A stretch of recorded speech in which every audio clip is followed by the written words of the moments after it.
취재수첩.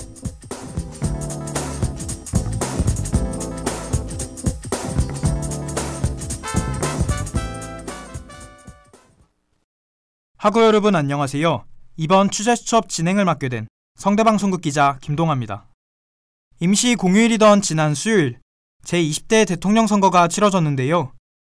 1위를 기록한 국민의힘 윤석열 후보는 48.56%, 2위를 기록한 더불어민주당 이재명 후보는 47.83%의 득표율을 기록해 단 0.73%포인트 차이로 윤석열 후보가 우리나라 제20대 대통령으로 당선됐습니다. 이는 헌정사상 최소 득표차를 기록한 대통령 선거였습니다. 두 후보 간 격차는 24만 7천여 표로 무효표인 30만 7천여 표보다도 적었던 그야말로 신승이었는데요. 이번 취재수첩에선 제20대 대선투표 당일의 전반적인 진행 과정부터 당선 이후의 일정까지 다뤄보도록 하겠습니다. 이번 대선은 기호 1번 더불어민주당의 이재명 후보와 기호 2번 국민의힘 윤석열 후보의 2파전으로 진행됐는데요. 기존의 2강 1중 구도에서 기호 4번 국민의당 안철수 후보가 3월 3일 윤석열 후보와 단일화를 선언하면서 지금의 선거 구도가 만들어졌습니다. 이후 본투표 전인 3월 4일과 5일 이틀간 사전투표가 진행됐는데요.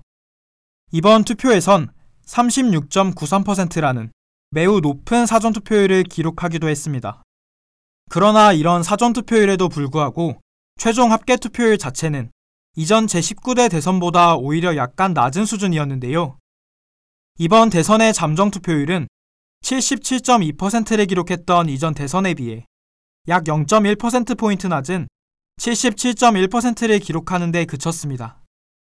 높은 사전투표율과 더불어 이번 선거에서 주목해야 할 점은 코로나19 격리 대상자 및 확진자 투표인데요.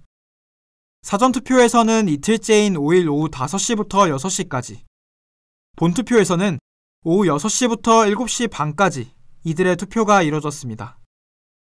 때문에 개표 작업도 이전 선거보다 늦게 시작되어 당선자 윤곽도 자정이 넘어야 보이기 시작할 것이라는 전망이 많았습니다. 그러나 자정을 훌쩍 넘긴 새벽이 되도록 당선인은 확정되지 않았는데요. 이번 선거가 1%포인트도 되지 않는 표차를 기록한 초접전 양상을 보였기 때문입니다.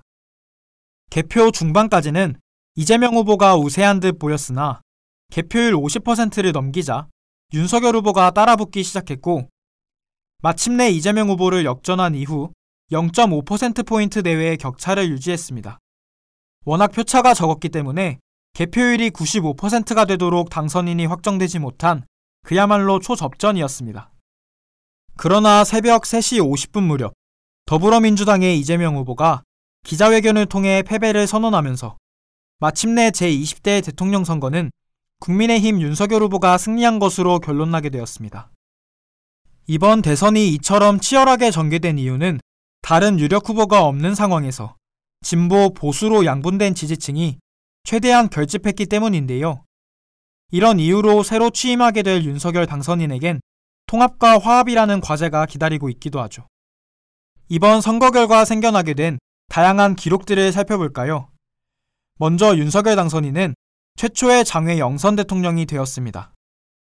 앞선 대통령들이 국회의원은 물론 당대표와 광역자치단체장 등 굵직한 정치 경력을 지닌 것과 달리 검찰총장을 사퇴하고 정계 입문을 선언한 지 8개월 만에 대통령에 당선됐기 때문입니다.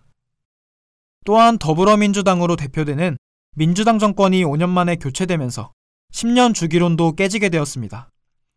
10년 주기론이란 보수, 진보 정권이 각각 10년을 번갈아 집권했다는 것으로 문재인 정권 5년 만에 민주당이 국민의힘에게 정권을 내주게 되면서 이런 10년 주기론은 깨지게 되었습니다. 윤석열 당선인은 2달간의 대통령직 인수위원회를 거쳐 5월 10일 대한민국 제20대 대통령으로 취임합니다. 역대 가장 치열한 선거를 통해 새로운 대통령이 선출된 만큼 학우 여러분이 정치에 더욱 관심을 가지고 지켜보는 계기가 되었으면 좋겠습니다. 이번 취재수첩은 여기서 마치겠습니다. 함께 해주신 학우 여러분 고맙습니다.